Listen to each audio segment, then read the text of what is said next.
Have you ever had those moments where um, you're just so completely lost in something that time disappears? Right. Or maybe you feel this really deep calm and worries just kind of fade away. Exactly. Now, here's a thought. Mm. What if that wasn't just, a fleeting moment, but your constant everyday reality? Hmm. Welcome to the deep dive. Today, we're really digging into a fascinating state of consciousness. It's often misunderstood, actually. It's called persistent non-symbolic experience, or PNSE for short. Yeah, PNSE.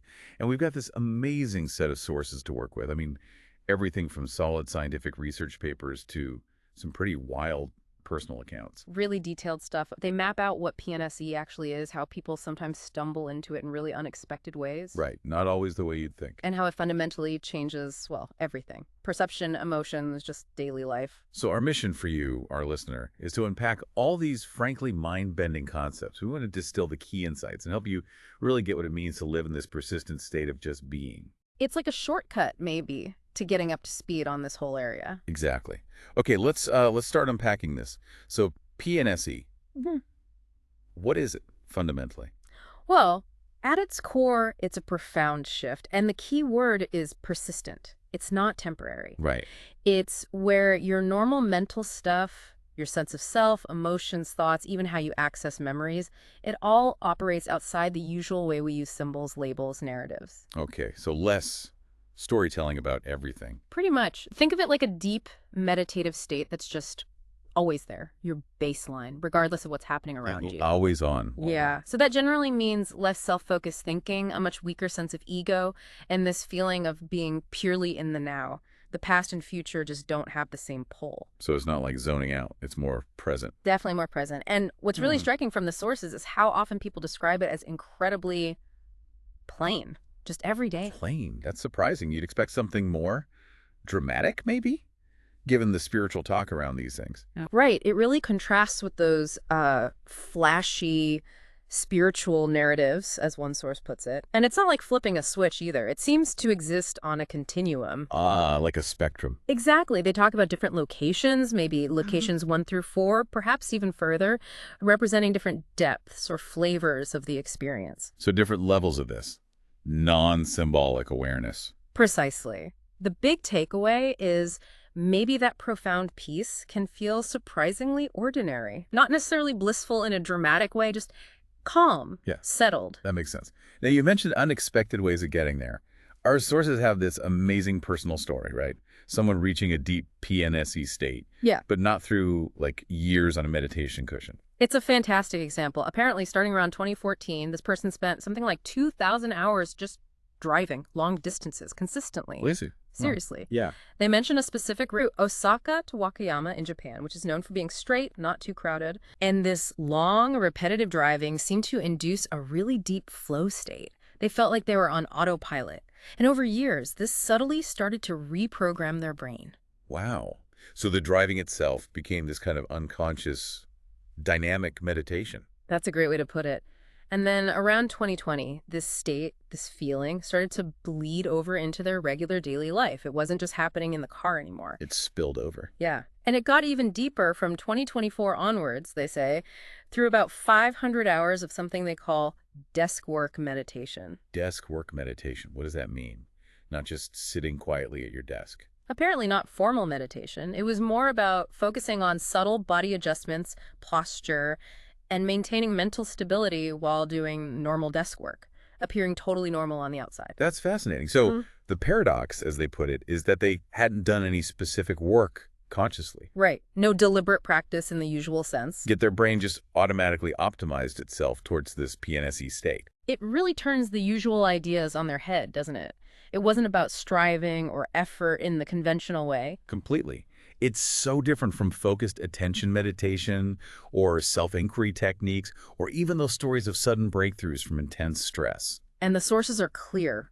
Persistent PNSE, this ongoing state, seems pretty rare, even for people who've meditated for decades actively trying to get there. Okay, so let's dig into the experience itself more. There's this concept of the my filter. What's that about? Right, the my filter, think of it as the ego lens, the way we usually filter everything through me, my story, my opinions. A constant commentary track. Exactly. And according to the sources, that filter makes our consciousness feel dense and heavy, kind of clogged up. Okay, and in PNSE? That filter thins out, sometimes dramatically.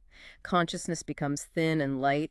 One source says self-image files are hardly loaded. Self-image files, like the stories we tell ourselves about who we are. Precisely.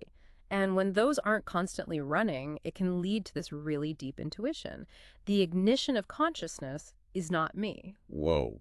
Okay, unpack that. The ignition of consciousness is not me. It's like realizing that awareness itself, the simple fact of being conscious, isn't produced by the character me. The me is something appearing in consciousness, not the source of it. That's a big shift. The sources also talk about purification of will versus purification of consciousness. How do those differ? Yeah, that's a really interesting distinction. Purification of will is described as the state of pure focus on action, right now, in this very moment, without thoughts or images getting in the way. Just doing. Just doing. The self becomes like a dynamic process. The source uses the analogy of a river always flowing, adapting, not fixated on a specific outcome or self-image. Actions become automatic and optimized reactions. Like instinctively dodging something without thinking. Exactly that. No hesitation, no fear calculation, just pure appropriate action. That's purification of will. Okay, so what's purification of consciousness then? That's contrasted as a state where the self is fixed on a rigid image or narrative, like holding on to the idea of I am this kind of person. The analogy used is a rock, not a river. Fixed and unchanging. Right. And the danger there is breakdown. When reality doesn't match the fixed image, the whole structure can crumble. The sources mention a pianist. Yeah, a powerful, tragic example. A pianist whose identity was totally wrapped up in being a genius. When that image collapsed, for whatever reason, they couldn't cope. It led to suicide. That's heavy. It really highlights the difference in resilience, doesn't it? The river versus the rock. Absolutely. The dimensions of freedom, as the source puts it, are just vastly different. This fluidity seems connected to another concept. Sense perception, or kanshoku. What is that exactly? Kinshoku. It's described as a subtle, pre-verbal feeling, kind of a blend of bodily sensation and unconscious thought, like that gut feeling or sensing the mood of a room instantly. Before you can put words to it. Exactly. That layer of raw, unprocessed perception.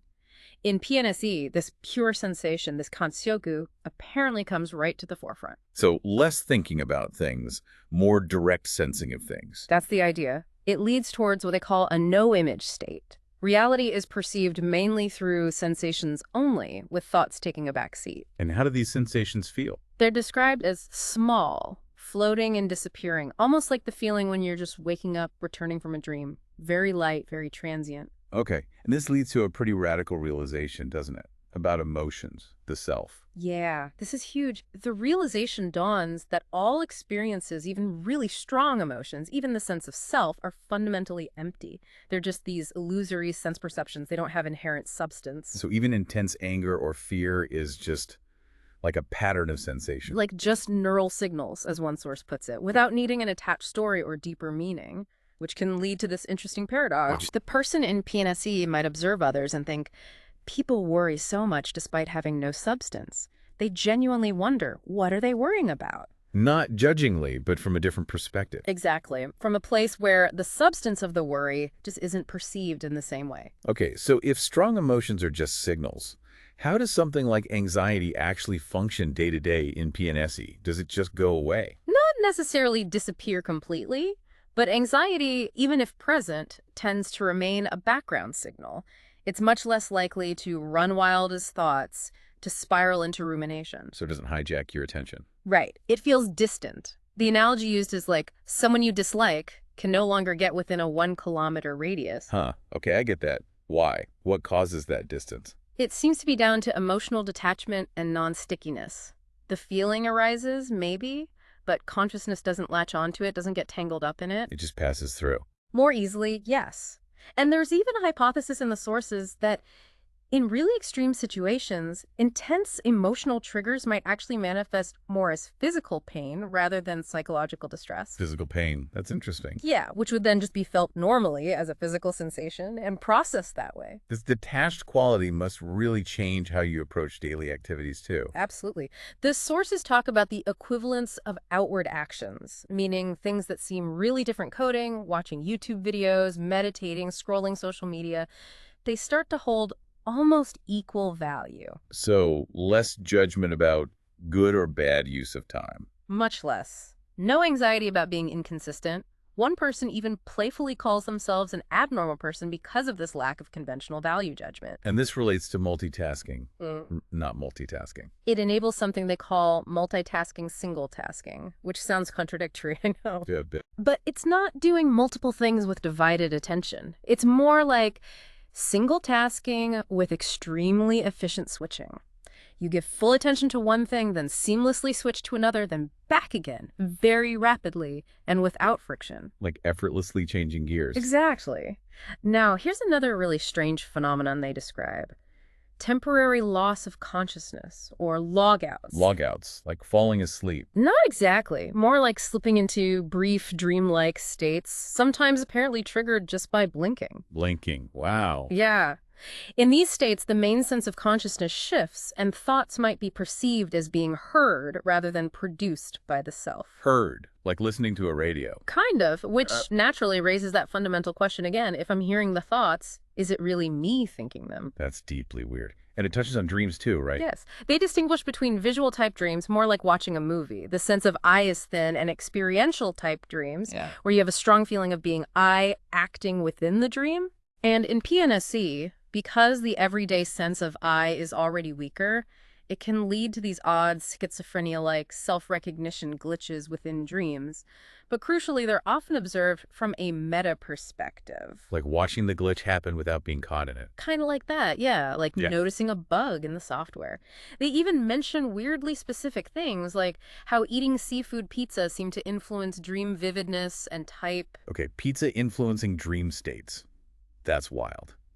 This all seems to point towards a really radical idea about reality itself. It does. The idea that reality and dreams are fundamentally similar. They're both immersive states, just differing primarily in resolution. So waking life is like a high-res dream. That's the implication. And here's the paradox. Our normal, everyday sense of reality, the feeling that things are solid and fixed, that can actually be a hindrance to perception. Wait, how? You'd think a strong sense of reality is good. You would, wouldn't you? But the idea here is that the stronger that feeling of fixedness, the less open you are to the fluid sensory nature of direct experience. So, paradoxically, the more the sense of reality diminishes, the more vivid reality becomes. That's mind-bending. It leads to statements like, I am a realist because I have no sense of reality, which, as the source notes, sounds very Zen-like. It definitely does. It's about seeing through the constructs, not escaping reality itself. Precisely. So if reality is perceived more directly through sensation, what happens to reason, our logical thinking mind? Is it just switched off? Not switched off, but its role changes. Reason is seen as a useful tool, for logical steps for analysis, but it inherently creates a gap, a moment of deliberation. A pause for thought. Right, whereas in PNSE, action often flows more directly from first impressions, from that immediate kanshoku before conscious, step-by-step thought fully kicks in. So you might act before you can fully explain why. Potentially, yes. Someone might feel like their head is empty, but they're actually processing a huge flood of sensations as pure sensory data, guiding their responses. But it's not like they become totally irrational. No, and this is a crucial nuance. They maintain a fragment of reason, especially for navigating social situations. There's still that awareness of, I don't want to damage relationships with others. It's not about becoming impulsive or careless. Okay, so reason is still available, just not always the primary driver. Exactly. It's integrated differently. Now, it's really clear from the sources that this isn't just a mental trick. PNSE seems deeply anchored in the body, in physiology. Oh, absolutely. The sources go into incredible detail about specific bodily adjustments. It's not just about general relaxation. It's about finding a precise physical form that naturally facilitates relaxation. Form, like posture. Yes. Very specific posture, starting with the spine. consciously pointing the pit of the stomach forward, lightly lifting the collarbones, gently arching the mid-back thoracic spine. Okay, what does that do? It helps the lower back, Tatagoshi, become naturally straight, allowing the weight of the upper body to drop into the lumbar region. Finding that perfect vertical alignment, that effortless stacking. Like finding your center of gravity. Precisely. And once the torso is aligned, then the head comes into place, pulling it back slightly, tucking the chin, so the neck, the cervical spine, naturally rests on the torso. It sounds very precise, almost architectural. It is, but here's where it gets really interesting. The eyes. The eyes, how do they fit in? There's a direct link highlighted. Consciousness is quite linked to eye movement. The more your eyes dart around, the more restless your mind. The stiller the eyes, the calmer the consciousness. Okay, that makes intuitive sense. So how do you still the eyes? It involves actively suppressing those rapid, jerky eye movement saccades, using techniques like half-closed eyes, again, or adopting a soft eye, a wide, unfocused gaze, turning attention inward. Soft eyes. Yeah. Like looking without focusing on anything specific. Exactly. And they mention feeling a concentrated pressure in the eye sockets and even the back of the throat as a key anchor for this inward focus. Wow. So the eyes become a kind of control panel for consciousness. This precision must extend to breathing, too. Definitely. Manipulating the diaphragm, using deep diaphragmatic breathing, directly influences the autonomic nervous system. It pushes the balance towards the parasympathetic side, rest and digest. Promoting relaxation. Yes, and it also stimulates the secretion of endogenous opioids, endorphins. Ah, the body's natural painkillers and mood boosters. Exactly. Vagus nerve activation is key here. It leads to more beta endorphins, more alpha brainwaves, creating this shift to a silent channel and a feeling of dissolving into space. Dissolving into space.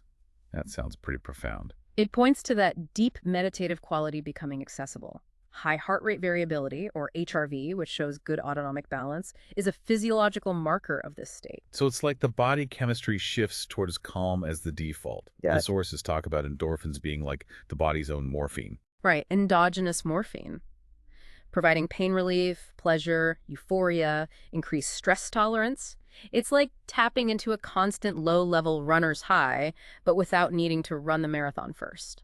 That's a huge difference. So all these physical adjustments, posture, eyes, breathing, they create the conditions for this effortless flow state. That's the idea. It's a self-tuning system.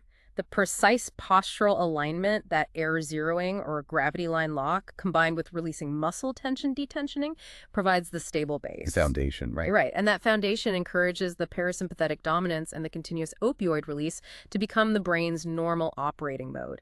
Even things like diet, one source mentions 1 meal a day, OMAD, contribute by creating a low-noise metabolism, further stabilizing the system. Okay, so the body and brain chemistry are primed for calm. And consciousness itself functions differently. The two-stage clutch metaphor comes out. Yeah, I love that metaphor. Consciousness as a two-stage clutch. It allows these really smooth, low-friction transitions. You can shift easily between that automatic, intuitive will and more deliberate, intentional consciousness. And between different states of focus. Yes, between deep focus or flow and that deep resting state of meditation. It's not getting stuck in one mode. This leads to the variable gear flow model. Exactly. You've got concentration gear, flow on, for when you need to engage with the task characterized by immersion, time distortion, maybe leaning forward slightly. Like getting really into coding or writing. Right. And then you have detachment gear, meditative on, for resting, restoring that feeling of dissolving into space, the silence. You can consciously shift between these gears. That sounds incredibly adaptive. What's happening at the brain network level to support this? Well, a key finding, common in meditation research too, is reduced activity in the default mode network, DMN. That's the network involved in mind-wandering, self-referential thought, right? Lisa? The brain's storyteller. Precisely. Less activity there means less internal chatter, less narrative spinning. Meanwhile, signals from the insula, which processes internal bodily sensations and the somatosensory cortex, are emphasized. So, more awareness of the body, less chatter about the self. You got it.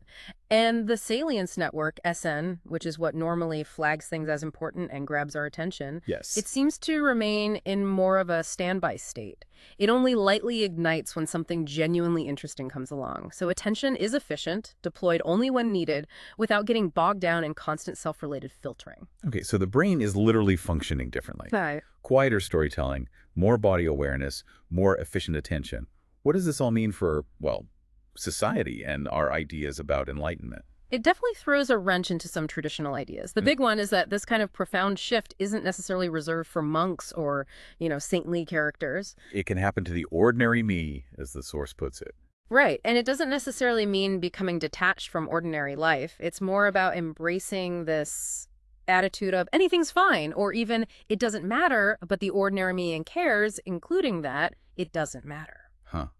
That's a wonderfully paradoxical statement. Isn't it? It suggests this new pattern of being is emerging, maybe as a way to navigate the sheer flood of chaotic information and all the dualistic oppositions, us versus them, good versus bad, in modern life. Finding peace amidst the noise.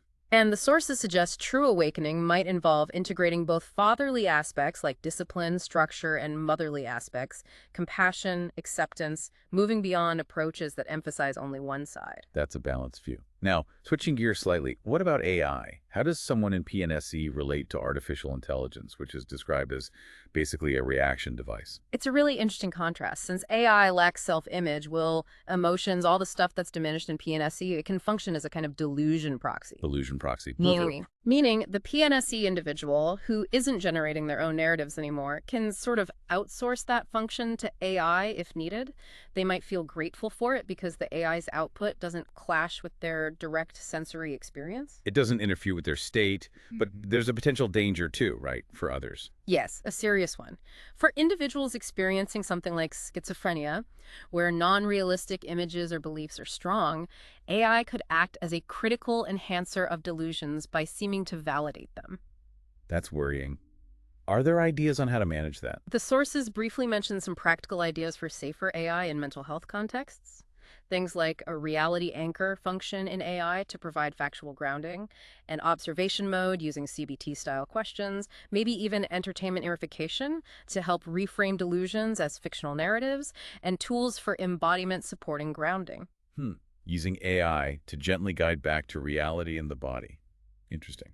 But PNSE itself isn't without challenges, is it? There are potential downsides or side effects mentioned. No, it's not all bliss. There can be reduced social closeness or intimacy. Empathy might seem muted because the person isn't getting caught up in the emotional narratives of others in the same way. That could be difficult relationally. It could, and there's often a significant drop in motivation and ambition, especially for conventional goals. The usual social games just lose their appeal, their pull. The drive changes. And the initial stages can be rough too. Yes, early phases can involve fear, confusion, a real fear of losing themselves, losing their familiar identity. Understandable. And it's worth noting, this kind of unintentional path to PNSE often bypasses years of traditional spiritual or ethical training. That can be liberating, but maybe also destabilizing socially at times, if not integrated carefully. It's a different trajectory. Now, there's this paradox about even talking about PNSE.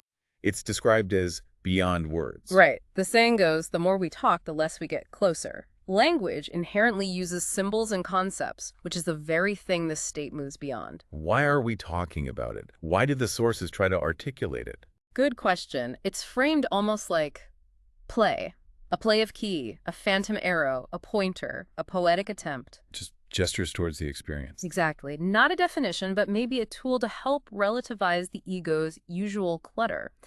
It's an indirect invitation, perhaps, towards that non-conceptual space, a game of words pointing beyond words. Like that, a pointer. Finally, there's this incredibly profound insight about the identity of giving and receiving. How does PNSE illuminate this? This is where it gets really fundamental. The insight is that giving and receiving aren't two separate actions. They are fundamentally identical, inseparable aspects of a single, fluid process. Okay. How does that work? Think simple. You treat a friend to coffee, giving. You immediately experience their smile, their thanks, your own satisfaction, receiving. It happens simultaneously, part of one event. Right. They aren't really separate moments. And this scales up. Think Newton's third law. For every action, giving force, there's an equal and opposite reaction, receiving force. Think Buddhist dependent origination or Taoist yin-yang. Everything arises together in mutual relationship. It's a pattern across different ways of understanding the world. And then it goes quantum. In quantum mechanics, the act of observing, receiving information, is inseparable from the state of the observed system, what is given to be observed. They form a single event. The observer effect. Right. And with quantum entanglement, you see this giving and receiving overlap instantly, completely, even across vast distances. It's like the separation is an illusion. Wow. Okay, that's already pushing boundaries. But here's the absolute mind bender. Quantum physics suggests the future can even influence the past. Wheeler's delayed choice experiment points to this. The future influences the past. How? It suggests that choices made now about how to measure a particle can affect what we can say about that particle's state before the measurement. It implies this deep unity where past self and future self are connected by mutual giving and receiving. So time itself isn't just a one-way street. Not in this view. Consciousness seems to connect past and future in this bidirectional exchange. It suggests that all phenomena, time, space, identity, are part of a single event or relationship web where everything is constantly mutually giving and receiving. That's a lot to take in. A completely unified reality. Pretty much, yeah. Okay. So we've journeyed through this incredible landscape where the self becomes fluid, reality feels like a dream, and deep calm can actually be the default state. All underpinned by these really specific body-mind adjustments and shifts in brain function. Yeah. What this deep dive really shows us, I think, is how profoundly the way our brains process things, the way our bodies are held and move, even just our daily routines, how much they can reshape our entire experience of life. It's quite empowering in a way. We have more influence than we might think. So here's a final thought for you, our listener. If reality is like a high-resolution dream, and that sense of self is a filter that can actually become thinner, what does it truly mean to be awake? What dream are you currently living?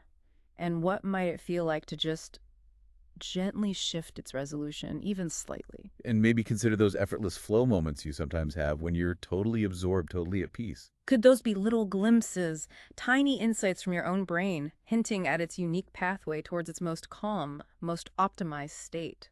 Perhaps the deepest dive isn't into external sources, but into yourself. That might just be the most profound journey of all.